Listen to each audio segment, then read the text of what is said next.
Bueno, listo. Bueno, muy buenas tardes a todos.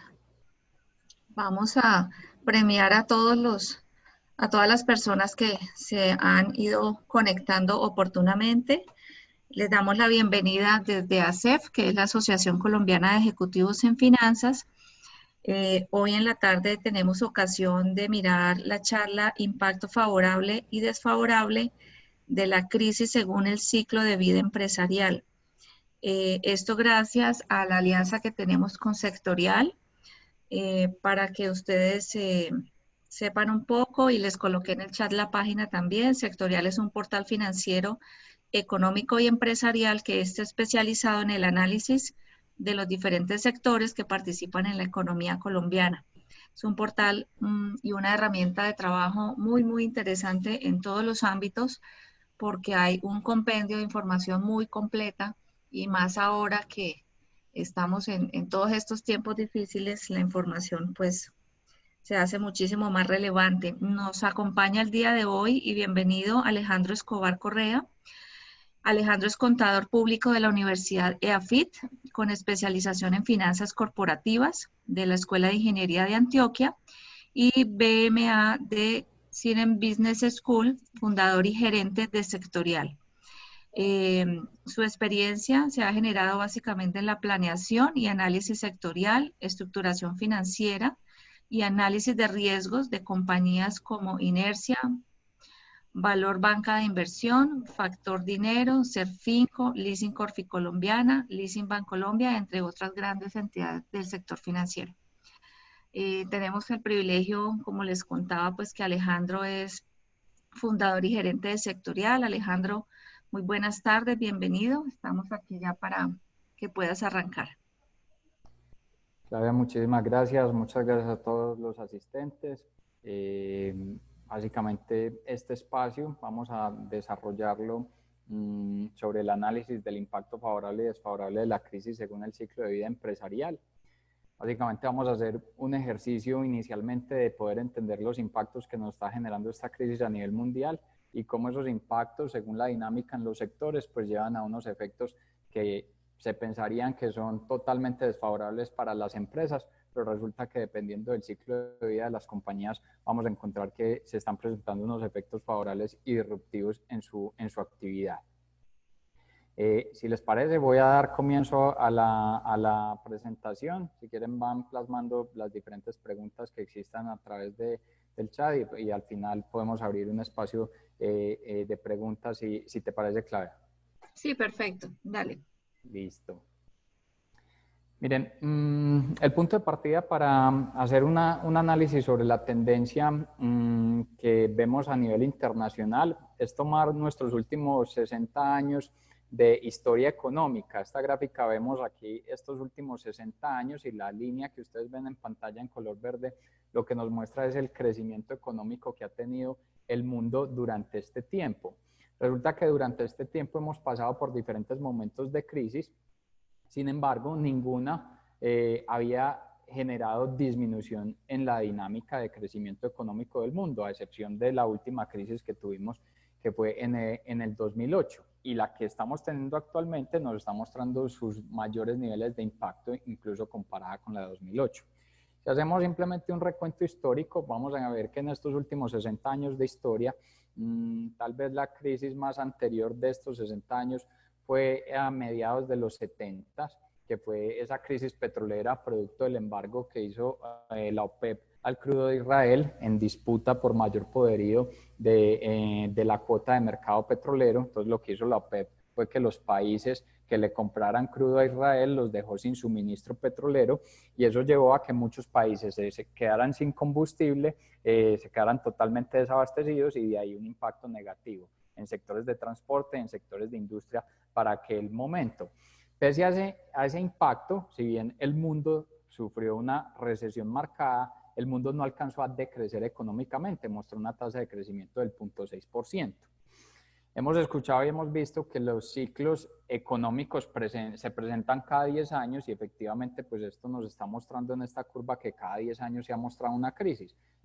Vimos esta de los 70, posteriormente a comienzos de los 80 vimos otro periodo de crisis o de recesión, en ese momento explicado principalmente o concentrado en el mundo, principalmente en Latinoamérica. Latinoamérica, los países de la región estaban presentando una dinámica de crecimiento más jalonada por deuda que por crecimiento de su aparato productivo. Muchos de los países latinoamericanos habían incrementado sus posiciones de deuda o posiciones de endeudamiento externo buscando generar desarrollos de infraestructura en sus países y al parecer dejaron o descuidaron los aparatos productivos que iban a servir de fuente de pago para cumplir con esos diferentes compromisos de deuda.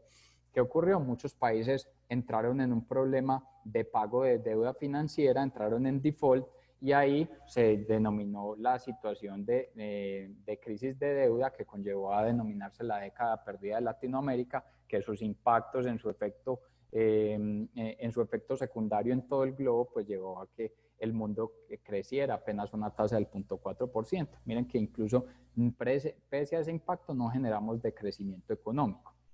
De nuevo, 10 años posteriores, registramos otro momento de crisis, también generado por temas de cuotas en el mercado petrolero. En aquel momento, a comienzos de los 90, se estaba dando la invasión de Irak a Kuwait. Eso generó un despliegue relevante en toda la dinámica petrolera y muchos países tomaron como decisión hacer una política monetaria restrictiva. Al generar esa política monetaria restrictiva, el mundo apenas logró crecer a una tasa del 1,4%. Y si nos vamos 10 años después, a comienzos del 2001, registramos, a finales del 2000, a comienzos del 2001, registramos otra situación de crisis. En aquel momento fue donde estábamos viendo toda la masificación del Internet en el mundo y muchas compañías entraron a bolsa basadas en un modelo de negocio en Internet. Posteriormente se identificó que esos modelos de negocio no eran probados, generó un estallido denominado la burbuja.com, esas acciones se desvalorizaron y muchos de los tenedores de esos títulos pues perdieron económicamente sus recursos. Pese a ese impacto, en ese momento el mundo creció a una tasa del 2%. Luego que tuvimos, casi que a los 10 años siguientes, entonces vivimos el crash financiero hipotecario, los problemas hipotecarios de Estados Unidos, los tenedores de esos títulos hipotecarios pues estaban en Estados Unidos, gran parte también en Europa, generó un impacto económico a nivel mundial. De hecho, en aquel momento los países que menguaron el impacto económico que se estaba presentando terminaron siendo las economías emergentes, muchos generados en Latinoamérica, y eso conllevó a que para aquel entonces, por primera vez en esos 60 años, generamos un decrecimiento económico mundial que fue del 1,7%. Ese efecto de la crisis financiera e internacional del 2008, que fue devastadora, gran parte de las economías se tardaron entre 5 y 10 años para recuperarse plenamente. Ni siquiera ese momento empieza a ser comparable con la crisis que estamos viviendo en la actualidad, acuñado por el Fondo Monetario Internacional como la crisis del gran aislamiento, que llevará al mundo a decrecer este año una tasa del 4,9%, lo que significará que será 2,9 veces superior a lo que vivimos en el año 2009. Estos elementos de historia, de momentos de crisis, pues vale la pena darle un comparativo con lo que ha pasado en nuestro país. Básicamente la historia, si uno mira la historia de nuestro país, nosotros ni siquiera en el 2008, producto de la crisis financiera internacional, nuestra economía decreció. En nuestra historia, en los últimos años, el momento de decrecimiento en nuestro PIB fue en el 98, producto pues de la crisis hipotecaria que vivimos en aquel entonces. Posterior a eso, la economía colombiana ha mostrado unos niveles de resiliencia importante. Si uno mira la historia reciente, estos últimos 5 años, en el 2016, pese a que veníamos de unos impactos en caída de precios del petróleo, en ese momento generamos un crecimiento económico del 2,1%. En 2017, producto de esa caída en los precios del petróleo, pues nos quedamos sin una renta impositiva relevante y el gobierno de aquel entonces decidió, para recuperar esa renta petrolera, ajustar en 3 puntos el impuesto al IVA, pasando del 16 al 19%. al ser un impuesto que grava directamente al consumidor, pues la dinámica de consumo se vino abajo y pese a ese efecto, pues logramos de todas formas presentar un crecimiento que fue de la tasa del 1,4%. Posterior a esa situación, que tal vez fue el punto como más bajo de la dinámica económica de los últimos años, veníamos recuperando tasas de crecimiento, incluso el año pasado la dinámica de crecimiento fue del 3,3%, se estima que está alejado al potencial económico que puede presentar Colombia, que se estima que está entre un 4 y un 6%, pero incluso el año pasado creciendo al 3,3%, no al potencial que tiene el país. Si uno lo comparaba con todos los países a nivel internacional, éramos la economía ubicada en el puesto número 12 con mejor tasa de crecimiento.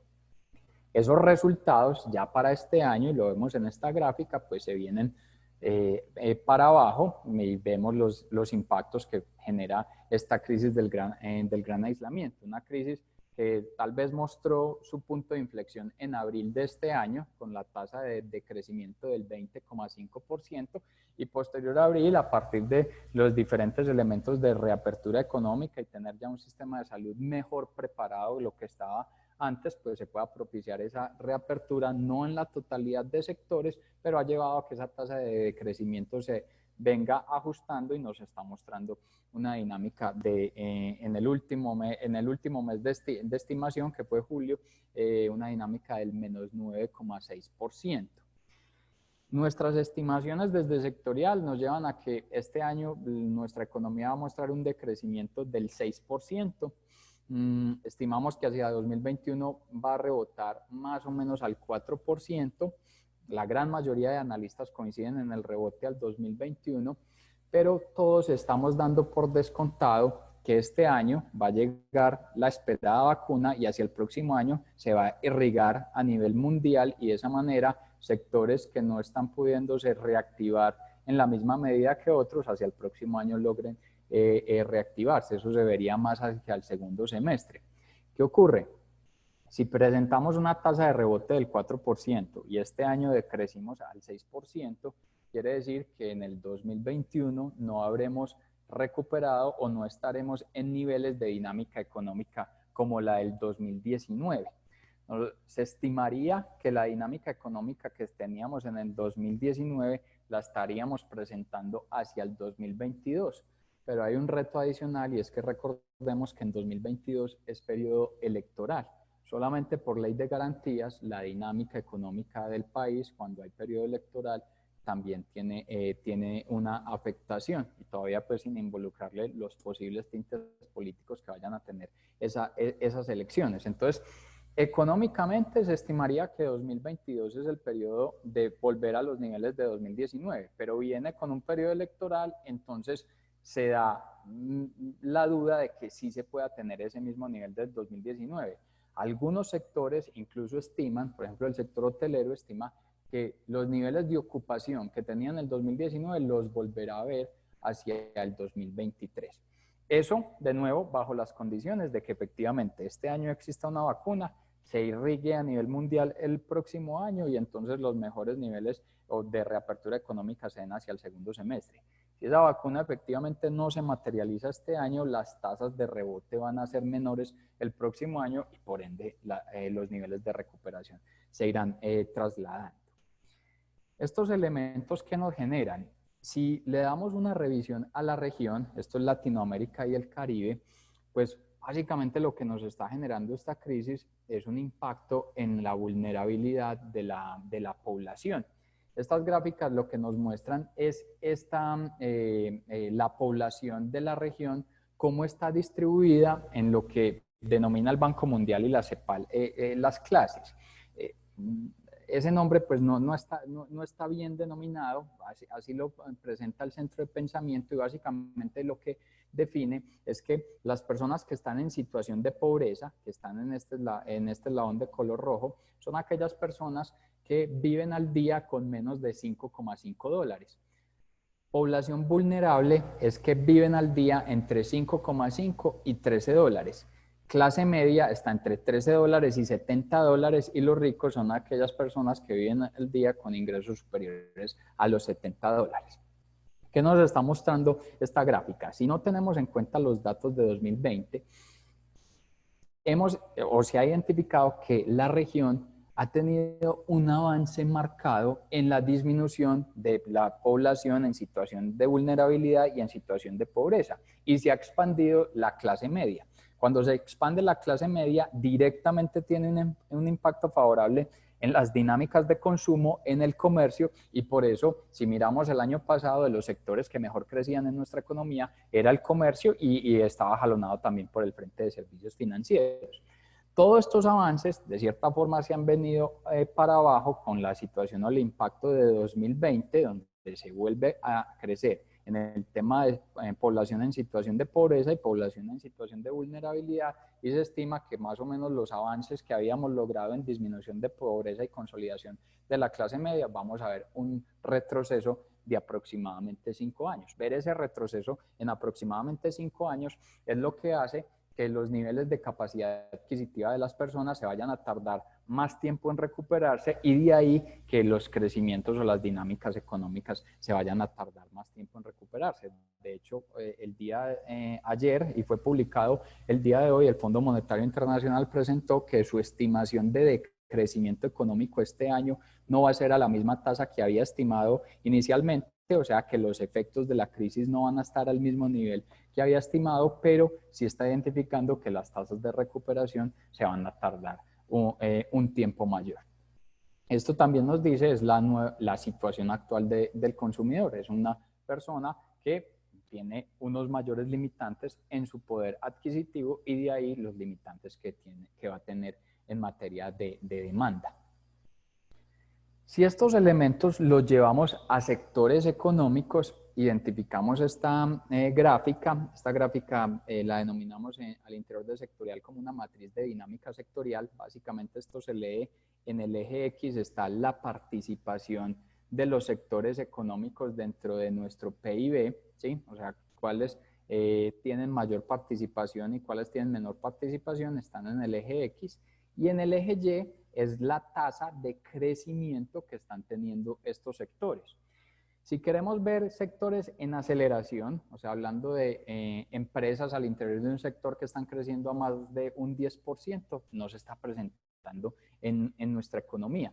Hay sectores que nos están mostrando crecimiento, que están entre tasas del 5 y del 10%. Ahí principalmente en nuestra economía lo encontramos explicado por la parte agrícola y el desarrollo de alimentos, que están teniendo pues una demanda importante a nivel local, al ser un bien básico, y los bienes básicos en situación de crisis pues no caen en su nivel de demanda.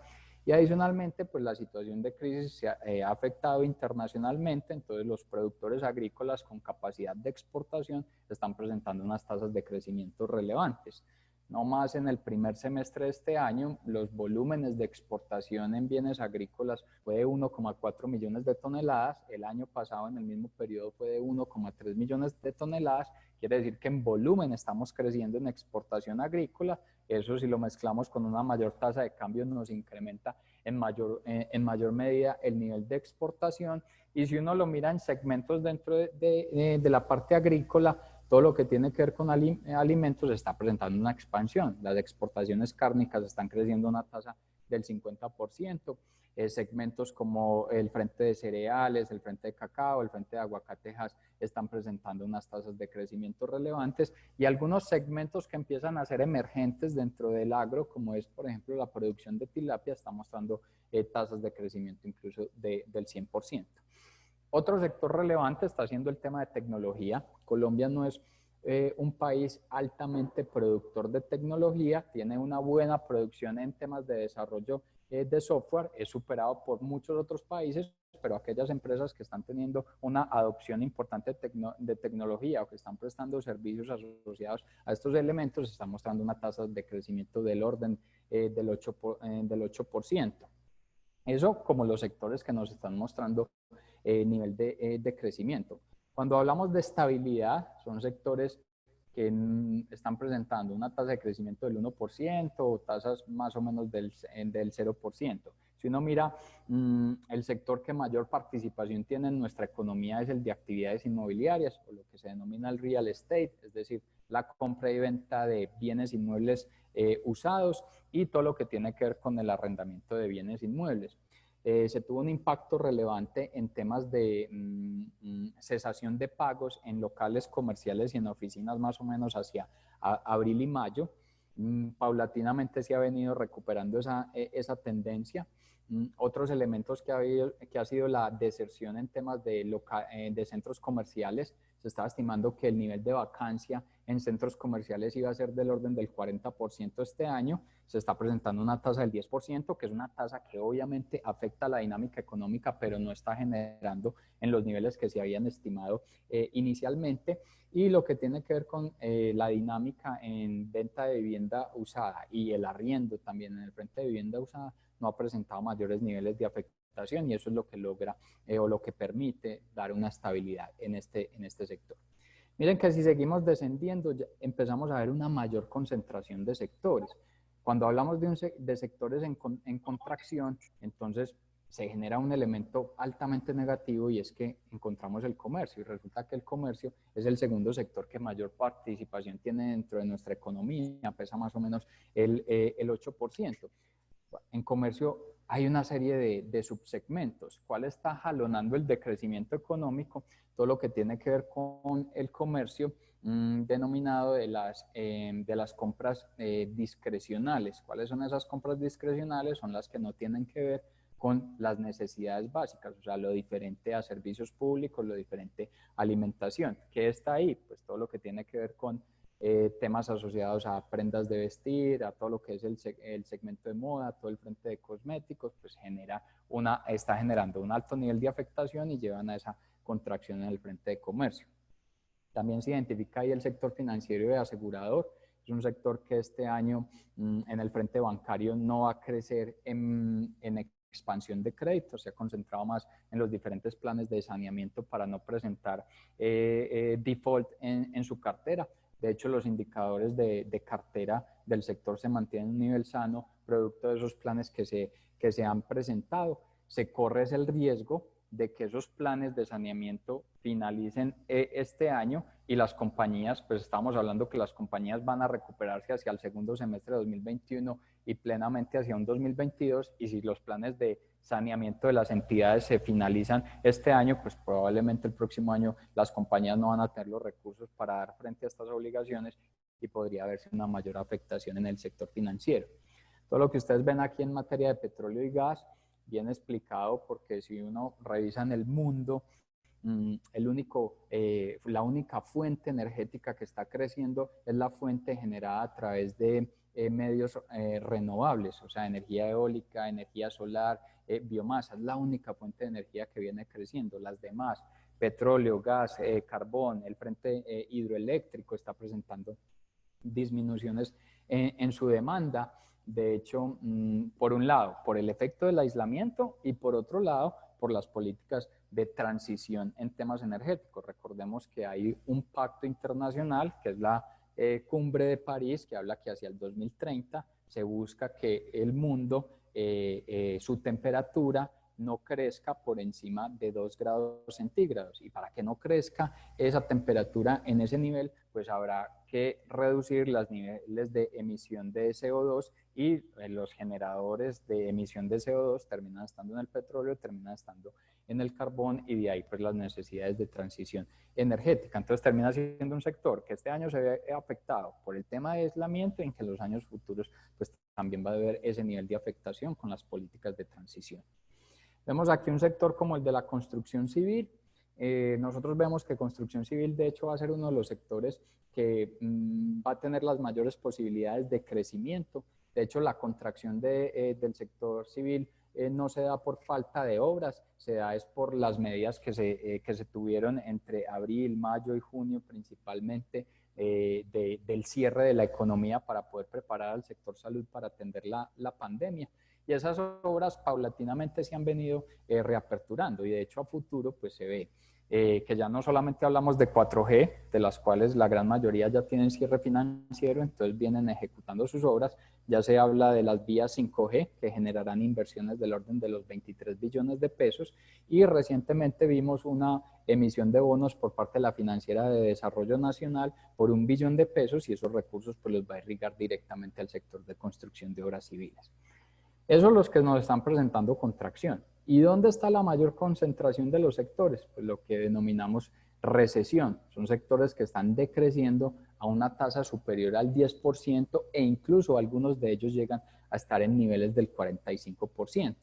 ¿Quiénes están ahí? Está todo el frente de alojamiento, el tema de restaurantes, alojamiento, todo el tema de hotelería. Era el sector individualmente, era uno de los sectores que mayor tasa de crecimiento estaba presentando el año pasado. El año pasado registramos niveles de ocupación hotelera del orden del 60%. En abril de este año esa ocupación hotelera descendió en el promedio nacional al 4%. Actualmente los niveles de ocupación están entre el orden del 10 y del 17%. ¿Qué ocurre? Gran parte de ese alojamiento venía estando explicado por la llegada de visitantes extranjeros a nuestro país, explicados por las diferentes labores que han hecho agencias como ProColombia para promover el turismo a nivel internacional y también apoyado por una tasa de cambio que estando por encima de los 3.000 pesos, pues al turista extranjero le resulta muy barato viajar a Colombia. Con el cierre de tráfico, tanto local como tráfico internacional por las diferentes vías, y paulatinamente, si bien se viene reabriendo, no está la reapertura masiva de vuelos internacionales. Entonces, la llegada de visitantes extranjeros va a tardar tiempo para reactivarse. De hecho, se estima que alojamiento, junto con lo que tiene que ver con entretenimiento, son los sectores que más tarde se van a recuperar y de hecho se estima que pueden estar en niveles como el de 2019, más hacia un 2023. Aquí vemos otros sectores como lo que es la construcción inmobiliaria. Recordemos que construcción civil, que lo veíamos acá, esto es lo que se denomina los desarrollos horizontales, o sea, vías, puentes, puertos, aeropuertos, túneles. Construcción inmobiliaria, esto es lo que se denomina desarrollo vertical, es decir, viviendas, centros comerciales, hoteles, oficinas, clínicas, ese tipo de desarrollo. El sector de construcción de obras inmobiliarias básicamente tiene dos segmentos, el institucional y el residencial. El institucional son todo lo diferente a vivienda, principalmente marcado por el comercio y las oficinas. Ese segmento a futuro posiblemente es el que tendrá mayores niveles de afectación porque las personas están teniendo una dinámica mayor de comercio a través del e-commerce, entonces menos desplazamiento hacia el frente de centros comerciales y por otro lado, más personas ejecutando teletrabajo y muchas oficinas que no van a regresar a plenitud a la oficina física, continuarán haciendo teletrabajo de forma permanente. Eso generará que el desarrollo de construcción en tema de comercio y en tema institucional de oficinas ya no vaya a tener las mismas dinámicas que en periodos anteriores. ¿Cuál es el sector que va a tener buena dinámica al interior de construcción de obras inmobiliarias? Es el segmento del frente residencial, principalmente jalonado por lo que tiene que ver con vivienda de interés social a través de la reactivación de diferentes subsidios. De hecho, se estima que los niveles de ventas de unidades nuevas en los últimos meses está teniendo resultados semejantes a lo que eran los periodos prepandemia. Entonces, este es un sector que nos va a mostrar un rebote el próximo año. No va a alcanzar a borrar los efectos que va a tener este año, pero sí es uno de los que mejor dinámica está presentando. ¿Qué ocurre? Cuando vemos la mayor concentración de sectores en una situación de recesión, pues en el global de la economía terminan siendo los que terminan jalonando pues el decrecimiento económico que estaremos presentando este año. Esto entonces visto desde la óptica de sectores, pero resulta que cuando uno mira los sectores, pues también le tiene que hacer un zoom a las empresas. Y cuando hacemos un zoom a las empresas, pues vale la pena darle una mirada inicialmente a nivel internacional. Poder identificar, para poder empezar a hablar de si hay impactos favorables en las empresas a través de esta crisis. Lo primero que uno piensa es que la crisis no va a ayudar a ningún tipo de empresa, pero resulta que hay unos segmentos que están teniendo unos resultados bastante positivos. Quiero primero que lo revisemos a nivel internacional y posteriormente lo vamos a ir asentando en temas locales. Estas son las empresas en el mundo que mayores tasas de crecimiento están teniendo. Estas son las estimaciones de crecimiento en sus ingresos operacionales para este 2020. Posiblemente aquí encontrarán empresas de mucho nombre, muy conocidas por todos nosotros, tal vez algunas otras no están en nuestro día a día, y esas que están en el día a día, pues puede ser un Amazon, que es la empresa más grande del mundo, su capitalización bursátil o su valor de empresas del orden de los 280.000 millones de dólares. Es una compañía, o sea, una compañía totalmente madura en tamaño y sigue mostrando unas tasas de crecimiento del 26,4% este año. Otro de los elementos, Netflix, que es dentro de este ranking la segunda mayor en tamaño, una compañía de valor de 20.000 millones de dólares. Todo lo que tiene que ver con entretenimiento en el hogar, pues ha sido uno de los sectores más favorecidos en medio de la situación de aislamiento y una compañía que está creciendo una tasa del 28,4%. ¿Cuál es la compañía con mayor tasa de aceleración? Es Zoom, la compañía de Eric Yuan. Eric Yuan, una persona de la China. Si uno mira la historia de él, esta fue la persona que ayudó a desarrollar en su momento Webex. Webex, que es uno de los sistemas por los cuales nos conectamos las personas a través de teleconferencias. Por allá vendió Webex a Cisco en su momento y luego se concentró a desarrollar Zoom. Desarrolló Zoom en el 2013. Para 2017 Zoom ya se había convertido en un unicornio, es decir, una compañía valorada en más de 1.000 millones de dólares. Y cuando vemos la dinámica o el crecimiento de Zoom, estamos hablando de una compañía que a cierre del año pasado tenía 10 millones de usuarios y en la actualidad supera los 600 millones de usuarios. De ahí esta tasa de crecimiento del 88%. ¿Cuál termina siendo el sector con mayor nivel de avance o desarrollo económico, crecimiento económico en medio de la situación de aislamiento? Pues uno pensaría que debería ser el sector de alimentos, y si bien uno ve un Nestlé, Coca-Cola, Mondelez que están creciendo, pues lo crecen a una tasa del 2 y del 4%. El mayor disruptor en crecimiento de alimentos ni siquiera es un fabricante de alimentos, es una compañía que se llama Grocery Outlet. Es un hard discount de Estados Unidos, el principal hard discount de Estados Unidos. ¿Qué ha hecho Grocery Outlet? En medio de la situación de aislamiento, en medio de la situación de caída en los ingresos de las personas, pues masificó su modelo de hard discount, haciendo una serie de convenios con los proveedores, buscando los proveedores que habían tenido mayor stock de inventario en el 2019, no les estaba rotando para el 2020, adquirir ese inventario, llevarlo al mercado a menores niveles de precio, y la compañía pues este año está creciendo a una tasa del 25,4%. Similar a lo que nos está pasando en Colombia, las compañías de comercio que mayor tasa de aceleración están teniendo, pues están siendo los hard discount. El otro segmento que uno consideraría que debería tener una aceleración este año, pues sería salud o la fabricación de medicamentos. Resulta que hasta que no esté la vacuna, pues las ventas de los fabricantes de medicamentos no se van a materializar. El único en este ranking que está en el sector de salud y el de medicamentos es esta compañía Vertex. Es una compañía que fabrica medicamentos y resulta que se está acelerando porque a finales del año pasado tuvo por parte de la FDA, que es la autoridad a nivel internacional en temas de medicamentos, la autorización para comercializar un medicamento que se llama Trikafta. Ese medicamento básicamente lo que ataca es la fibrosis quística, y al atacar esa enfermedad pues está mejorándole la calidad de vida a muchos jóvenes en el mundo. Ese medicamento le está generando la aceleración a Vertex y está mostrando una tasa de crecimiento del 16,8%. Los otros segmentos en aceleración pues terminan siendo tecnología en el hogar, tecnología para reuniones, tecnología en la nube, CRM, software documental y microprocesadores. Todas estas son estas compañías que nos están mostrando pues estos niveles de tasa de crecimiento superiores al 25%. Ahora bien, digamos que era previsible en medio de la situación de aislamiento, pues ver que el aislamiento lo que generaría o iba a generar era pues una aceleración en la adopción tecnológica. De hecho, se estima que nos hemos acelerado 5 años en los niveles de adopción tecnológica en el mundo.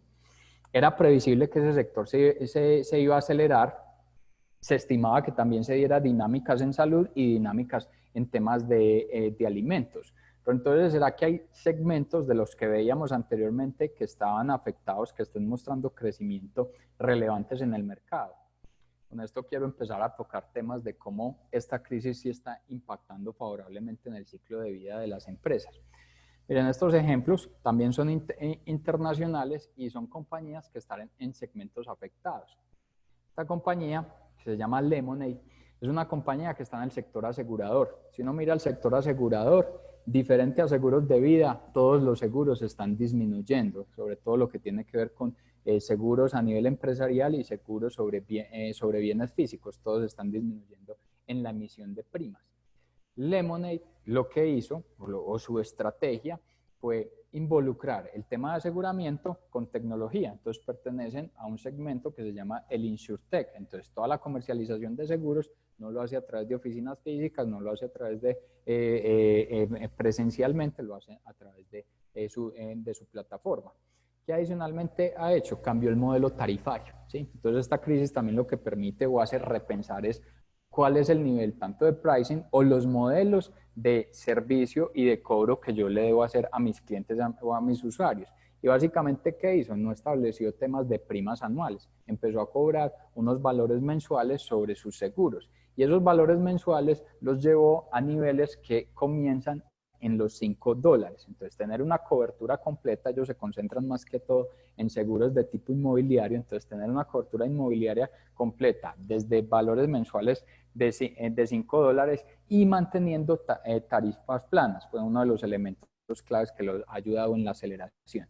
Y otro elemento es que en medio de la situación de aislamiento, donde gran cantidad de las poblaciones están siendo afectadas, Lemonade tomó la decisión o la estrategia de que si las personas no tenían una reclamación sobre su seguro, el 40% del valor de la prima lo iban a donar a obras benéficas, sobre todo a las personas o a la población afectada por el fenómeno de aislamiento. Ese tipo de estrategias, combinados con todo su base de modelo de negocio de inteligencia artificial en el segmento asegurador, le está generando una tasa de crecimiento al actor del orden del 138%. Si nos vamos al sector energético, entonces es un segmento afectado y aquí hay una compañía que se llama Canadian Solar, es una compañía que se dedica a la fabricación de paneles solares. Esta compañía básicamente lo que ha hecho este año es que cambió los modelos de acuerdo con sus clientes y empezó a establecer unos modelos de suministro de largo plazo para las granjas solares.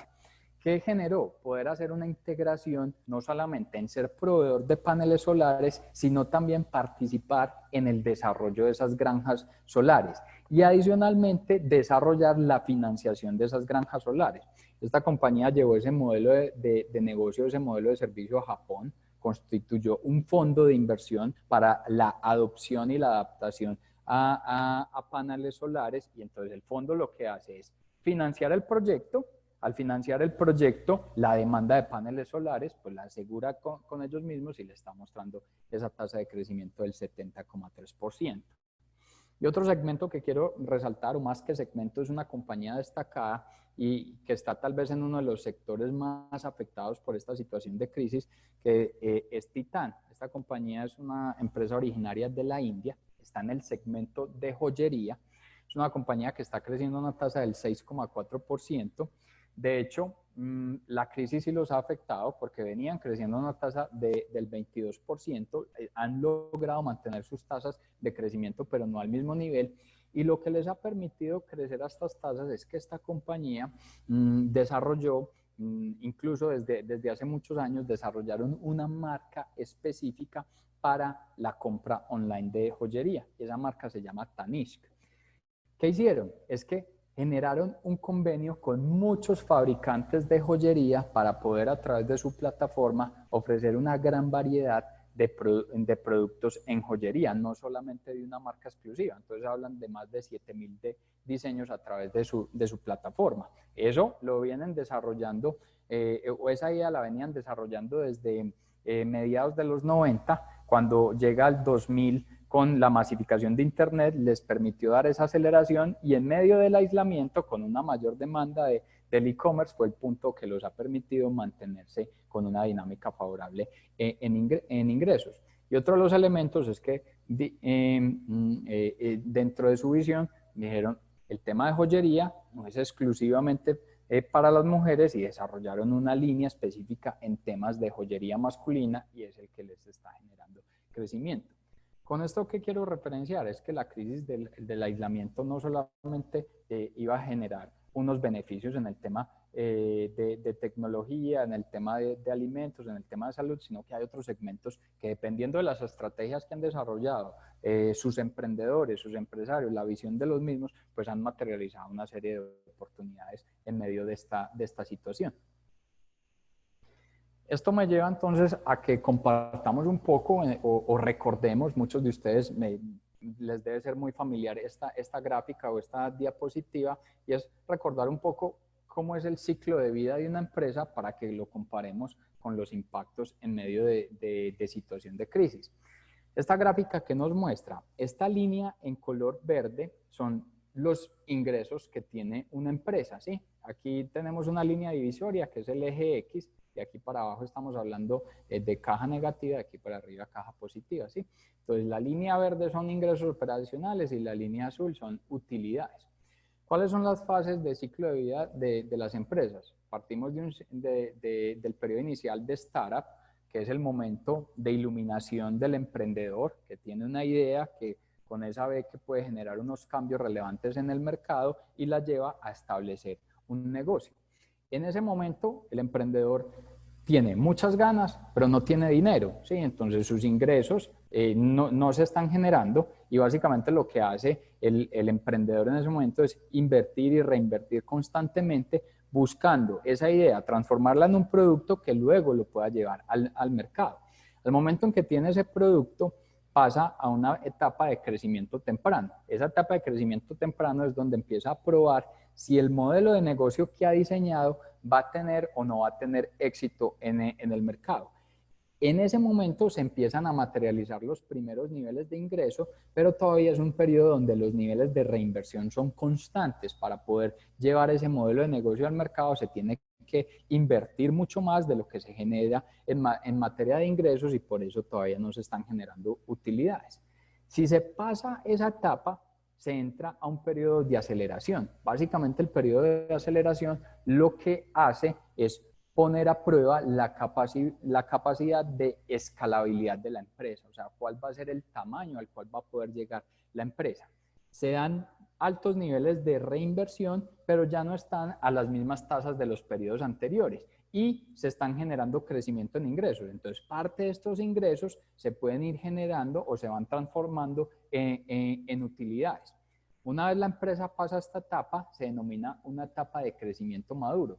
La principal concentración de la etapa de crecimiento maduro, o lo que principalmente le ocurre a las empresas en este periodo, es que logran o empiezan a generar utilidades, porque esos ingresos se están ya transformando en ganancias. Cuando la compañía pasa esta etapa, llega un periodo de madurez. Entonces, en un periodo de madurez ya no se está generando crecimiento en ingresos operacionales, y si la compañía no logra innovar, generar ajustes, empieza a sufrir una crisis de edad. Y esa crisis de edad se genera porque parte de sus ingresos se lo empieza a llevar a la competencia, o porque el mismo producto ya no empieza a ser demandado por el mercado. Si la compañía no toma decisiones y estrategias en ese momento, se entra a un periodo de declive donde ese competidor se llevó su mercado, la compañía reduce su tamaño, y finalmente pues esas utilidades que había generado se terminan generando en pérdidas y se da el default de la compañía. ¿Cuál es la clave al final de las compañías? Es que una compañía debe ser una compañía madura con pensamiento de startup. Esa es como la tendencia o la visión que se debe tener de las empresas para que puedan perdurar en el tiempo. Y uno de los ejemplos como más acuñados de esta situación puede ser el caso de un Google. Google es una compañía que está en el mercado desde 1998, entonces si uno lo mira por años en el mercado podría ser una compañía madura, por el tema de la edad, pero es una compañía que constantemente está pensando en nuevas soluciones para lanzar al mercado. Ese constante pensamiento es un pensamiento tipo startup, y ese pensamiento tipo startup es el que genera poder lograr una sostenibilidad en el tiempo.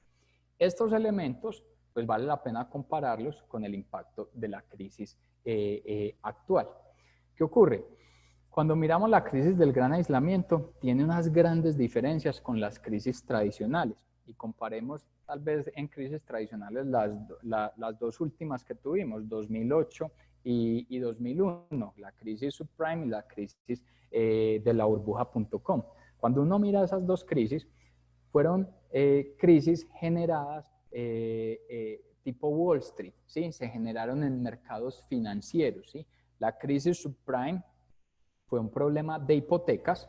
Los tenedores de los bonos o de los títulos derivados de esas hipotecas, al venirse al piso, pues se quedaron sin sus recursos y fue un problema que se generó en los mercados financieros. Un problema de mercados financieros se resuelve en el mercado financiero y el impacto de un problema en el mercado financiero es que los recursos terminan escaseando. La crisis del 2001 termina siendo unas compañías que entran a bolsa, muchas basadas en su modelo de negocio en Internet, y luego se prueba que esos modelos de negocio no son sostenibles en el largo plazo. Los tenedores de esos títulos, esas compañías entran en una cesación de pago, los títulos se desvalorizan y perdieron pues la inversión, quemaron el dinero que habían invertido en esas compañías. Esas son las crisis tradicionales. Resulta que la crisis actual no es una crisis tipo Wall Street, es una crisis tipo Main Street, ¿sí? Es una crisis que no se gestó en los mercados financieros. Es una crisis que viene de una pandemia. A partir de esa pandemia, lo que hacen es que a las personas nos aíslan, entonces no podemos estar ni consumiendo ni en los aparatos productivos.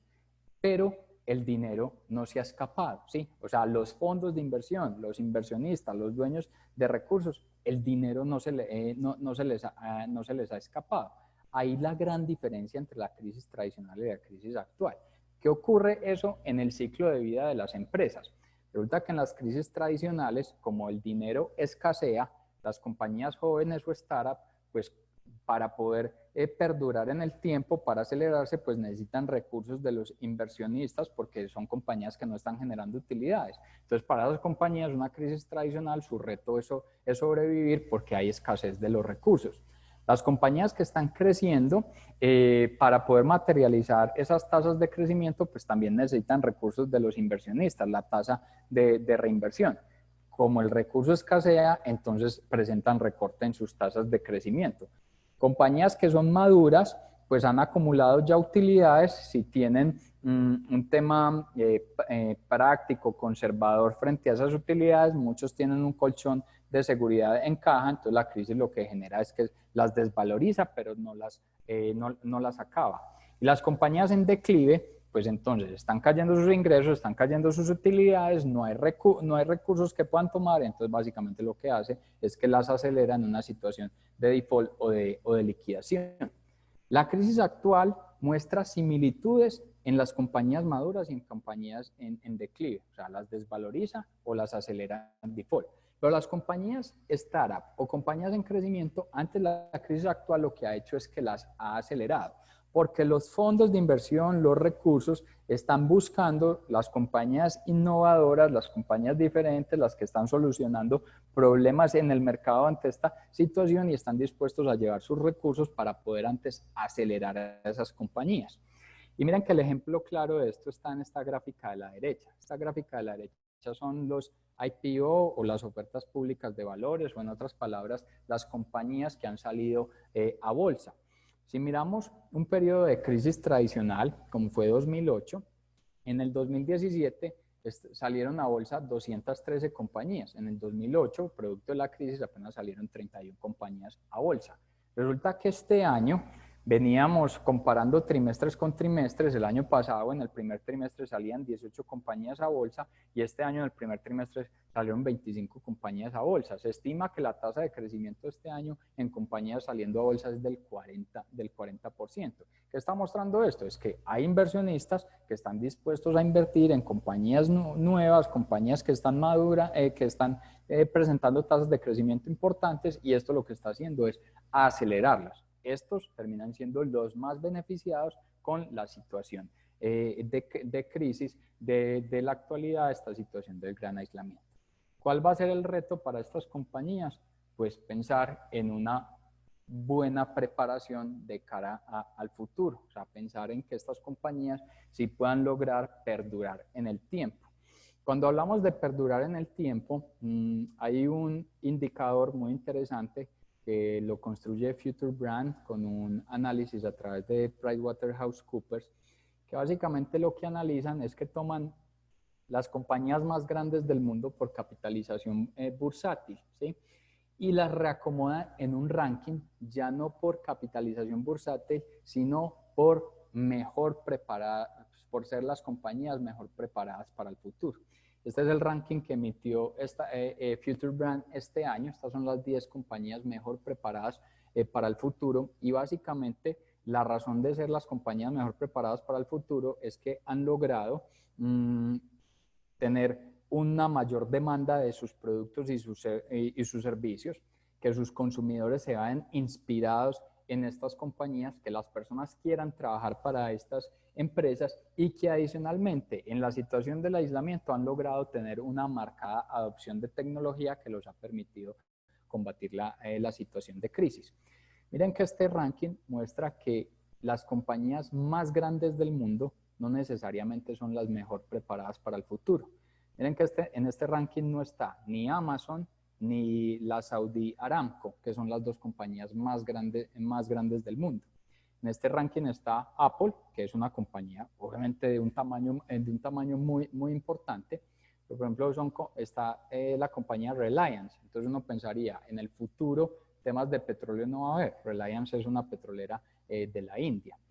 Hay compañías de tecnología, indudablemente es el gran ganador de esta crisis y lo va a seguir siendo a futuro. Entonces vemos la coreana Samsung, Nvidia, vemos a Microsoft, vemos el desarrollador de Holanda ASML, está la pasarela de pagos PayPal, está el entretenimiento y el estudio de cine Netflix. Que tecnología, claro, va a haber en el futuro.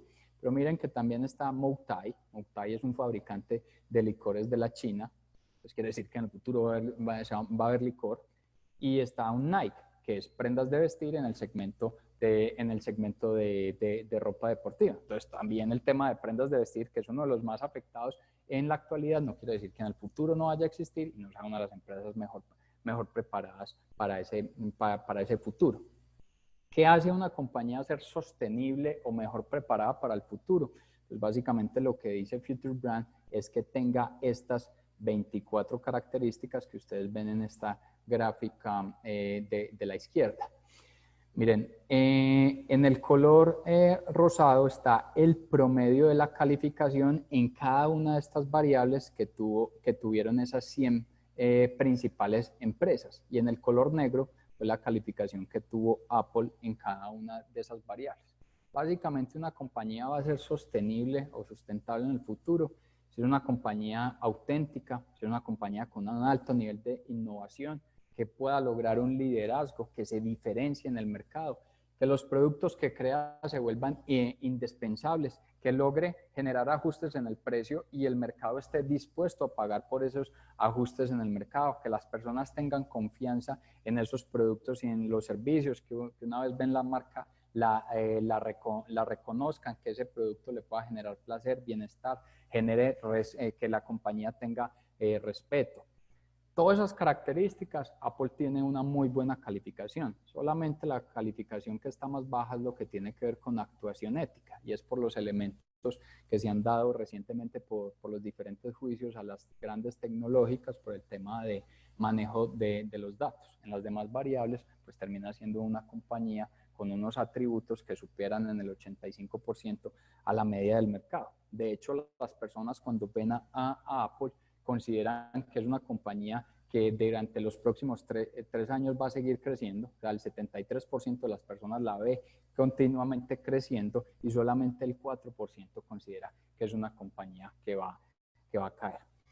Básicamente con esto quiero concluir este análisis, reuniendo un poco los elementos que nos está generando esta crisis, cómo está impactando en los sectores, cómo se genera los impactos a través del ciclo de vida de las empresas y finalmente poder pensar en cuáles son las variables para analizar en cada una de nuestras compañías las variables que nos van a hacer sostenibles a nuestras empresas en el largo plazo.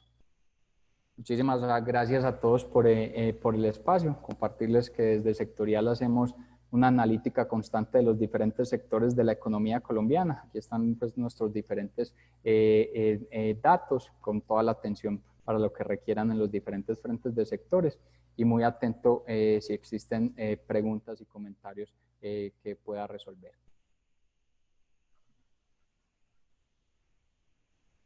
Ay, muchas gracias, Alejandro.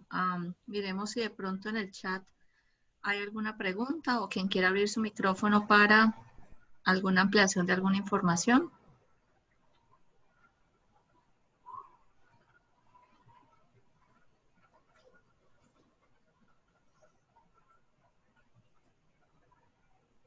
Bueno, por acá nos están diciendo que excelente presentación. Muchas gracias. Que muchas gracias y abre los ojos, obviamente nos da un nuevo panorama.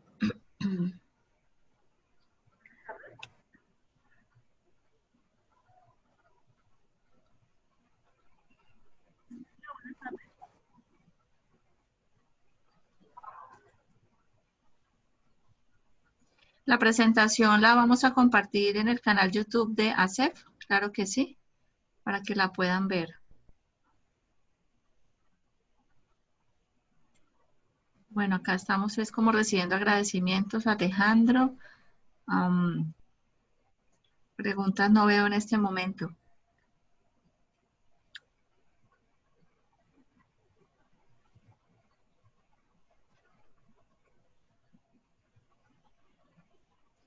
Están preguntando sobre el sector veterinario, que si hay alguna información sobre ese sector en particular. Sí, miren, sobre el sector veterinario, pues si lo miramos como en los dos segmentos, o sea, lo que son pequeñas especies y especies de mayor tamaño, todo lo que tiene que ver con pequeñas especies ha tenido una marcada aceleración producto del aislamiento. Muchas personas pues compraron mascota, otras personas adoptaron en medio del proceso de aislamiento. Eso generó un crecimiento en ese nivel de demanda y por ende el crecimiento en servicios veterinarios en ese frente de pequeñas especies. En los últimos meses se ha venido ralentizando la situación y resulta que pues, hay un componente particular en la dinámica del consumidor y es que en estos periodos de aislamiento pues al parecer tuvo un mayor cuidado frente a su mascota al momento en que se da la reapertura económica y ya puede, no sé, salir y destinar su gasto a otra serie de elementos. Esa dinámica que se venía presentando anteriormente ha mostrado una ralentización. Sin embargo, es uno de los sectores que está mostrando una tasa de crecimiento importante. En las especies mayores, o sea, lo que tiene que ver sobre todo en la parte de ganadería o en lo que son las especies pecuarias, en porcicultura, en lo que tiene que ver también con el frente avícola, las tasas de crecimiento están siendo relevantes por esa demanda que les explicaba anteriormente, que por ejemplo el segmento cárnico está mostrando una tasa de crecimiento del orden del 50%.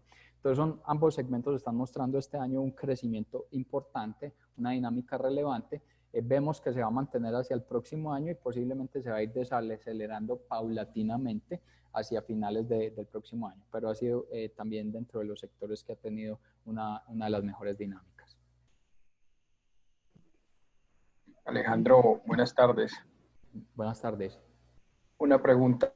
Veía en la presentación de dinámica sectorial que el sector de educación está dentro del proceso de crecimiento. Sí. Digamos que de alguna manera el impacto de todo este escenario llevó al aceleramiento de toda la educación online en mayor proporción. Sin embargo, este sector venía de alguna forma decayendo. Y la experiencia online de los estudiantes ha hecho que también, por un lado, la conectividad, por otro lado, la experiencia genere un nivel de deserción. ¿Desde qué variables puede uno pensar que este sector está en ese proceso de crecimiento como para entender mejor esa perspectiva? Sí, perfecto. Mira, muy importante la pregunta. La tasa de crecimiento que se está presentando en la gráfica es una tasa de crecimiento más o menos del orden del 3%, ¿sí? No termina siendo un crecimiento acelerado. Un tema particular, el sector efectivamente sufrió una deserción. La deserción estaba estimada en el orden del 40 al 45%. Los datos mostraron que ese nivel de deserción estuvo entre el 15 y el 20%. Entonces, el nivel de caída en el frente de estudiantes que se estaba estimando no logró materializarse a ese mismo nivel de tasas. Otro elemento que ayudó es que muchas de las universidades y las instituciones generaron unos planes de alivios frente a su comunidad educativa para poderlos mantener al interior pues, de sus procesos educativos. Ese crecimiento del 3 termina generándolo más que por un crecimiento en el volumen de estudiantes, termina siendo más un crecimiento en el frente de tarifa y un crecimiento en los programas o en las extensiones que tienen que ver con el tema complementario. Es decir, todos los procesos de capacitación que han desarrollado las instituciones educativas diferente a sus estudiantes y no los que tienen que ver con los temas de extensión. En ese segmento de extensión están presentando tasas de crecimiento las instituciones y está menguando como el impacto que se está generando en los otros segmentos. Ese en el agregado es el que está generando que no se esté materializando esa marcada tasa de caída que se estaba estimando inicialmente. Vale, muchas gracias. Con mucho gusto. Alejandro, preguntaban que cuáles son las perspectivas de en Colombia del sector agroindustrial. Miren, todo el tema de agroindustria, las estimaciones hablan de unas tasas de crecimiento, nosotros lo estimamos entre tasas de crecimiento del 3 hacia el 5%, dependiendo del tipo de segmento. Todo lo que es agroindustria que se transforma en alimentos es el que mejor tasa de crecimiento va a estar presentando y lo seguirá presentando porque todo lo que tiene que ver con bienes básicos y de primera necesidad van a seguir presentando una demanda marcada. A medida que la demanda, la situación económica vaya mejorando, es decir, que la capacidad adquisitiva de las personas vaya mejorando, su comportamiento de gasto se va a ir migrando, no quiere decir que vaya a dejar de comprar alimentos, sino que lo va a ir migrando a otros segmentos, o más bien complementando con otros segmentos. Es uno de los sectores que mejor dinámica viene mostrando por ser temas de primera necesidad cuando lo vemos en el frente de alimentos. Entonces, el proveedor de materias primas que se transforma en un alimento es de los que pues, mejor dinámica está presentando. En los alimentos básicos, lo que es el proveedor agroindustrial para alimentos que se denominan más alimentos premium, su tasa en dinámica y en demanda están mostrando las mayores tasas de crecimiento y eso uno lo puede ver si se aleja un poquito de alimentos y lo piensa en la dinámica de licor, las tasas de demanda, por ejemplo, de licor en la actualidad, se estima que las demandas de licor que se van a presentar en los próximos años, por ejemplo, el próximo año ni siquiera va a ser la del 2018, que fue una de las mayores tasas en demanda. Entonces, esas son como las particularidades que hay que tener, pero en el global de la proyección, las estimaciones van entre el 3 y el 6%, dependiendo del segmento agroindustrial. Preguntan que con respecto al sector comercial, en particular centros comerciales, dice, a pesar que el aforo permitido aún está muy abajo, ¿qué perspectivas tendríamos a diciembre teniendo en cuenta que existen datos de un posible segundo impacto de la pandemia? O sea, todo esto en relación al crecimiento económico. Sí, miren, hay una amenaza de un segundo rebrote de la enfermedad. Esa situación de rebrote de la enfermedad ya se ha presentado en países europeos, en algunos con mayor nivel de tasas, en otros con menores. Por ejemplo, el caso de España. España tuvo que llamar a una segunda cuarentena en algunas de las localidades. Otros países han visto un segundo rebrote de la enfermedad, pero no a los niveles de tasa de mortalidad que tuvo pues, el primer brote de la enfermedad. Entonces, uno los llevó a generar un nivel de cuarentena o de aislamiento. Nosotros vemos que un rebrote de la enfermedad se puede materializar, pero no vemos que vaya a generar un nuevo aislamiento en la economía. Quiere decir que la dinámica que se va a presentar en diciembre va a ser una dinámica favorable pero no va a ser la de las tasas del 2019, porque recordemos que las personas en su nivel adquisitivo lo tienen muy inferior al que presentaban el año pasado. Entonces, en ejemplos sencillos, las personas el año pasado posiblemente le compraban regalo a su familia y generaban unos aguinaldos para algunas personas del círculo cercano. Es muy probable que en diciembre solo va a estar los regalos de la familia y no de ese círculo cercano. Eso genera un efecto global en la dinámica comercial. El ciclo igual, va a mostrar un crecimiento comercial en diciembre, no a las tasas del 2019 y no vemos que vaya a haber un segundo nivel de aislamiento, que sería totalmente favorable.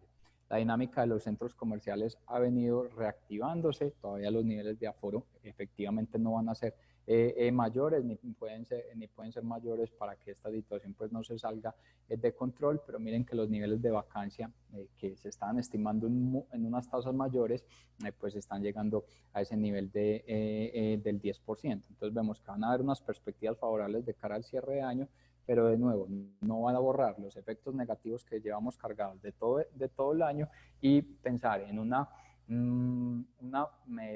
dinámica comercial semejante a la del 2019, la vamos a estar viendo muy probablemente hacia el segundo semestre del próximo año.